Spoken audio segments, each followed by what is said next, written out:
नमस्कार मित्रों, राधे राधे। मित्रों, जैसा कि आप सभी जानते हैं कि सावन का पवित्र महीना स्टार्ट हो चुका है 11 जुलाई से। अगस्त के स्टार्टिंग तक ये चलने वाला है।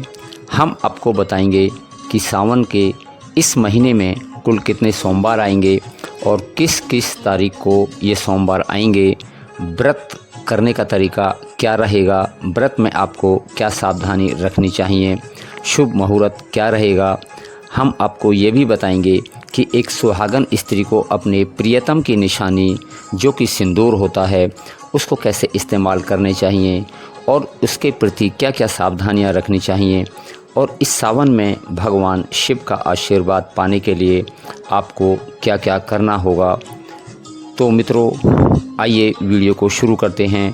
और हाँ, आपको अगर ये वीडियो थोड़ी सी भी यूज़फुल लगती है तो कृपया हमारी इस वीडियो को पूरा देखिएगा। वीडियो को बिल्कुल भी स्किप ना करें और आप इसको अच्छी लगे तो लाइक करें, शेयर करें, और हमारे इस शिव अमृत स्टोरी चैनल को अगर आपने अभी तक सब्सक्राइब नहीं किया है तो कृपया चैनल को अभी सब्सक्राइब करें। आइए मित्रों, वीडियो को शुरू कर लेते हैं। मित्रों, सुहागन स्त्रियों को सावन के महीने में संबंध बनाना क्यों शुभ माना जाता है?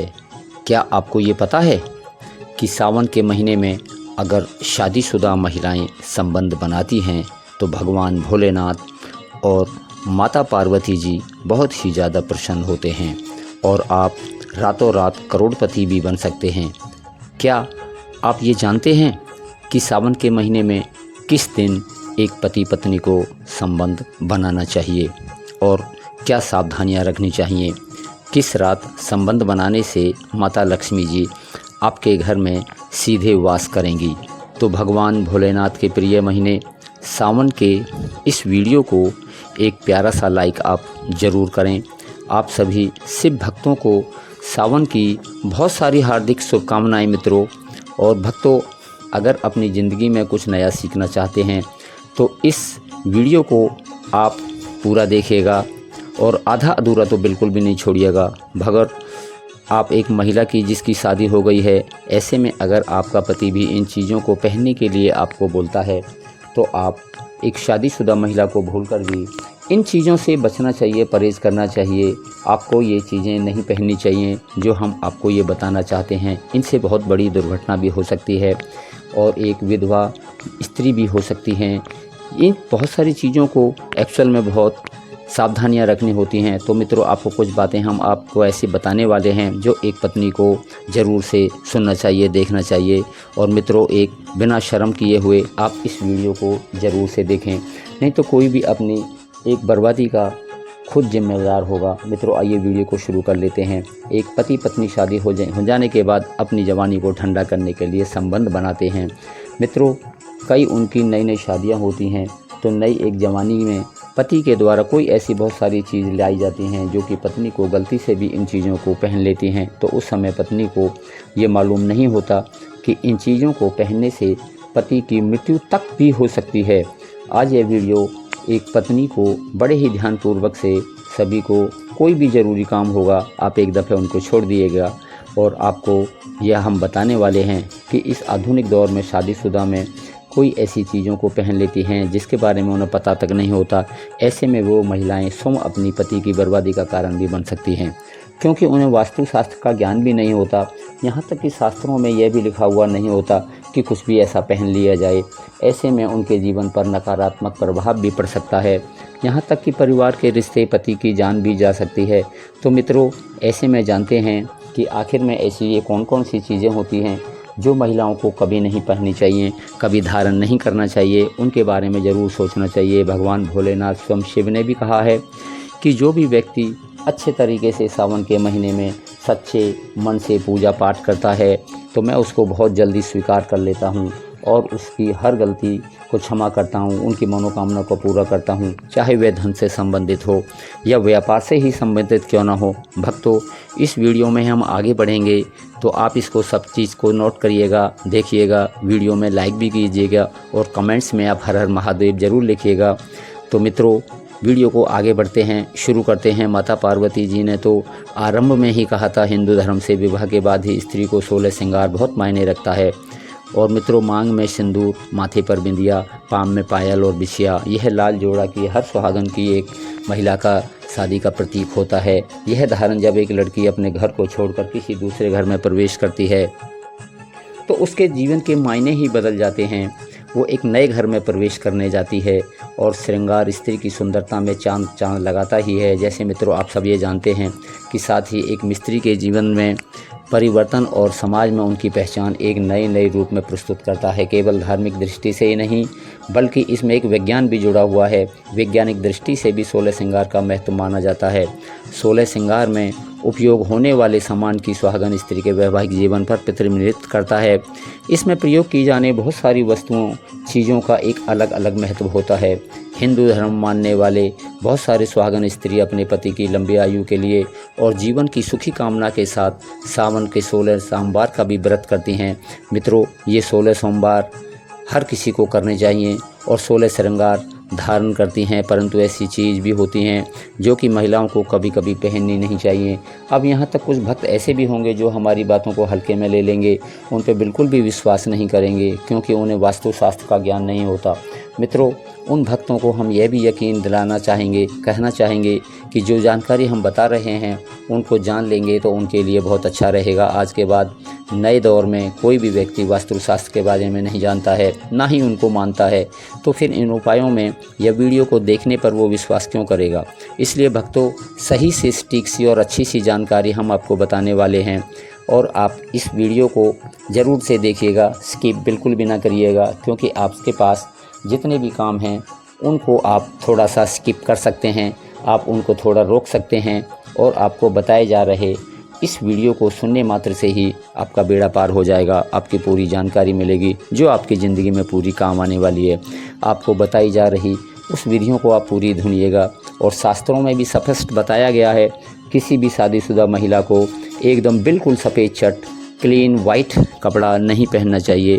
माता लक्ष्मी जी धन की देवी हैं, लेकिन धन बांटने का काम कुबेर महाराज को सौंपा गया है। इसलिए सोने की जो पायल होती है उनको कभी पैरों में नहीं पहना जाता है, इसलिए सावधान हो जाइए। नंबर 3, सिंदूर और मंगलसूत्र का महत्व। हिंदू धर्म के अनुसार सिंदूर और मंगलसूत्र के बिना शादी अधूरी मानी जाती है। मित्रों, आपको बता दें, यह तो सभी लोग जो कि हिंदू स्त्री के लिए सिंदूर सुहागन की निशानी होती है, इसे वे अपने पति की खुशी से भी जोड़ के रखती हैं। ऐसे में अगर जो महिलाएं विवाहित हों और वो सिंदूर ना लगाएं तो दुनिया का सबसे बड़ा पाप भी माना जाता है और आपको इस पवित्र रिश्ते को और व्यक्ति मनुष्य का नाम भी दे सकते हैं। इसलिए मांग में सिंदूर होना आवश्यक है। वहीं मंगलसूत्र का भी बड़ा महत्व है। मंगलसूत्र में सोना या पीतल भले से ही लगा हो या ना लगा हो, लेकिन पीले धागे में और काले मोती अगर होंगे तो ये माना जाता है कि वह मंगलसूत्र पीला सा पार्वती जी और काला हिस्सा शिव के लिए होता है। मित्रों, शादी होने के बावजूद भी जो महिलाएं मंगलसूत्र नहीं पहनती हैं तो एक हम मानते हैं कि सबसे बड़ा पाप लगता है। ऐसे में आपके रिश्ते पर कलंक भी लग सकता है। एक स्त्री शादीशुदा को मंगलसूत्र अवश्य पहनना चाहिए। अगर आपके पास मंगलसूत्र नहीं है तो कम से कम गले में एक मंगलसूत्र जैसा कोई एक काला धागा, कोई माला एक स्वयं पहन सकते हैं, जिससे ये पहचान हो सके कि यह एक शादी की निशानी है। स्वयं महादेव का जब विवाह हुआ था तब महादेव ने माता पार्वती जी को भी मंगलसूत्र पहनाया था। मित्रों, जब भगवान भी इन नियमों से घिरे हुए हैं, वो भी इन नियमों को मानते हैं, तो हम तो एक आम इंसान हैं। इसलिए आप वीडियो को अंत तक आप ज़रूर देखिएगा, क्योंकि अब हम बताने जा रहे हैं ऐसी कौन सी चीज़ है जो सिंदूर की डिब्बी में रखनी चाहिए और वह बहुत सारी स्त्रियों में बहुत शुभ है। धार्मिक मान्यताओं की अगर माने तो सिंदूर के बहुत सारे नियम भी होते हैं जिनका पालन करना अनिवार्य होता है, ज़रूरी होता है। मित्रों, सिंदूर लगाने के संदर्भ में जो भी नियम बनाए गए हैं वह सुहागन महिलाओं को इस नियम का बहुत पालन करना चाहिए, ध्यान रखना चाहिए, विधि पूर्वक करना चाहिए, अन्यथा उनके जीवन में परेशानियां उत्पन्न हो सकती हैं। जो महिलाएं सिंदूर के नियमों का पालन नहीं कर सकती, ऐसी महिलाओं के पति को धन तथा स्वास्थ्य के संबंध का सामना भी करना पड़ सकता है। तो मित्रों, आइए जानते हैं सिंदूर लगाने के वो कौन कौन से नियम हैं, हमें क्या क्या पालन करना चाहिए, हमें क्या सावधान रखना चाहिए, जिनका पालन हर इन महिलाओं को करना चाहिए। नंबर 1, सिंदूर का गिरना बहुत ही अपशगुन भी माना जाता है, इसलिए हमें हमेशा बच्चों से ये सिंदूर को दूर रखना चाहिए। अगर आप ऐसी जगह पर रखेंगे तो इसे बच्चे तो हाथ ज़रूर लगाएंगे और यह गिर भी सकता है। मित्रों, आगे नंबर 2, मांग के लिए आप हमेशा ही सूखे सिंदूर का इस्तेमाल करें। आजकल मार्केट में बहुत सारे के लिक्विड और कलरफुल सिंदूर आ चुके हैं, लेकिन वे सब अच्छे तो लगते हैं पर अच्छे होते नहीं हैं। कई महिलाओं को लगता है कि सिंदूर लगाने से उनके माथे पर गिर जाता है, तो माथे से सिंदूर का गिरना बहुत शुभ होता है, तो इसका मतलब है कि आपके पति आपसे बहुत प्यार कर रहे हैं। मित्रों, नंबर 3 की बात करते हैं। सिंदूर कभी भी किसी के सामने नहीं लगाना चाहिए। जब आप सिंदूर को किसी के सामने लगाते हैं तो आपके पति की भी नज़र लग सकती है और आपका प्यार कम हो सकता है। ऐसा करने से पति किसी गलत संगत का शिकार भी हो सकता है। आपको ये चीज़ बिल्कुल से ध्यान रखनी चाहिए। अगर गलती से भी कभी आपसे सिंदूर नीचे गिर जाता है तो इसके आप कृपया इकट्ठा करें और इधर उधर ना फेंकें। उसको आप चूमें, माथे से लगाएं और किसी पेड़ के नीचे या कहीं अच्छी जगह पे आप रख दीजिएगा। अगर आप सिंदूर सही तरीके से नहीं लगाती हैं तो आप अपनी उंगलियां माचिस की तीली को थोड़ा सा गीला करके सिंदूर में मिक्स करके माथे पर लगा लीजिएगा। इससे सिंदूर नहीं फैलेगा और नहीं आपके चेहरे पर गिरेगी। और नंबर 4, हम बात करते हैं शादीशुदा महिलाओं को सिंदूर अपने पैसे से ही खरीद कर लगाने चाहिए, किसी अन्य दूसरे के पैसे से नहीं लिया गया हो सिंदूर लगाने से। लेकिन वह अगर किसी का दिया हुआ सिंदूर अगर कोई महिला लगाती है तो इससे बहुत बड़ा अनर्थ भी हो सकता है, जिसकी आपने कभी अपेक्षा भी नहीं की होगी। और साथ ही धन वैभव की कमी और पति को किसी भी तरीके से सफलता ना मिलना, ये भी एक कारण हो सकता है। घर में कलेश का वातावरण रहना, लड़ाई झगड़े होना, एक दूसरे के शिष्टाचार को ना मानना, घर में इस प्रकार का वातावरण भी बन सकता है। मांग में सिंदूर नहीं लगना चाहिए। इससे पहले महिलाएं नहा लें और पूजा पाठ कर लें, फिर सिंदूर लगाएं। मित्रों, सिंदूर लगाते समय सदैव अपने पति की लंबी आयु तथा उनकी सफलता के बारे में ज़रूर सोचना चाहिए। इससे उनका भाग्य और भी अधिक प्रबल बनता है, बड़ा बनता है, महान बनता है। ऐसी महिलाओं को उपहार में मिले सिंदूर का उपयोग करने से भी बचना चाहिए, क्योंकि शास्त्रों में उपहार में मिले सिंदूर का उपयोग करना अशुभ है। केवल अपने पति का दिया हुआ या अपने द्वारा बाज़ार से ख़रीदा हुआ सिंदूर ही लगाना चाहिए, जो कि शादीशुदा महिलाओं के लिए बहुत ही शुभ है। मित्रों, अगला नंबर की हम बात करते हैं। चाहे कितनी भी बड़ी मजबूरी हो, परंतु शादीशुदा महिलाओं को किसी दूसरी महिला के सिंदूर को अपनी मांग में बिल्कुल भी नहीं भरना चाहिए। इस बात को आप कृपया ध्यान रखें। किसी दूसरी महिला की सिंदूर को मांग में भरना बहुत ही अशुभ माना गया है। ऐसे करने वाली महिलाओं को पति को धन संबंधी समस्याओं का बहुत सामना भी करना पड़ सकता है।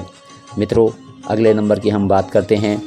अगर किसी भी प्रकार के सूतक हैं घर में या आपके पीरियड्स आ चुके हैं तो आप सिंदूर ना लगाएं, क्योंकि यह सिंदूर का अपमान होता है। ऐसे घर में प्रवेश भी नहीं करती हैं, जैसे रसोई में जाना, अचार चूना, पूजा पाठ करना आदि, मंदिर जाना।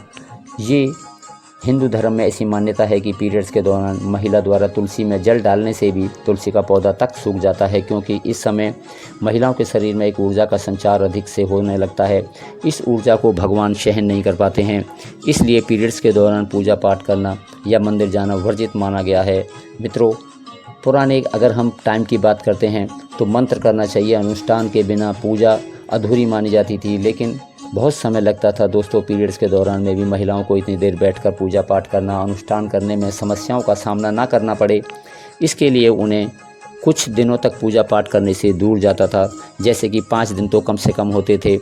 और दोस्तों, पीरियड्स के अवधि के दिन वैसे तो 7 माने जाते हैं, लेकिन 8वें दिन मंदिर में प्रवेश किया जा सकता है। यदि हम ज्योतिष की माने तो आमतौर पर पीरियड्स समाप्त होने के बाद 5वें दिन आप मंदिर में प्रवेश कर सकती हैं। मित्रों, व्रत के बीच में अगर कोई आ जाए, यानी किसी महिला के पीरियड्स के बीच में अगर कोई व्रत आ जाए, तो ऐसे में महिला को अपना व्रत पूरा कर लेना चाहिए। उसका फल बेशक ना ही मिले, पीरियड्स के दौरान भी मन में भगवान के प्रति आस्था बिल्कुल भी कम नहीं होनी चाहिए।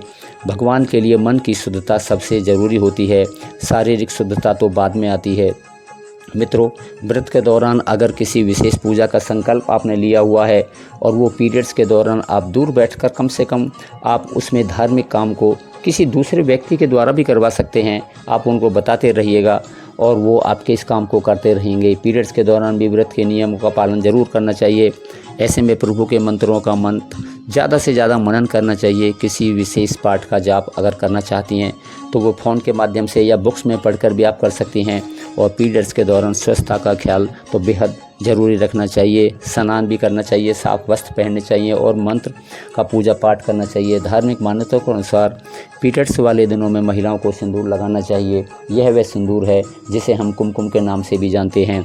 इसे मुख्य रूप से विवाह का प्रतीक भी माना जाता है और ऐसा भी माना गया है कि हिंदू शादी तभी पूरी होती है जब वह मंडप में वधू की मांग में सिंदूर लगाता है।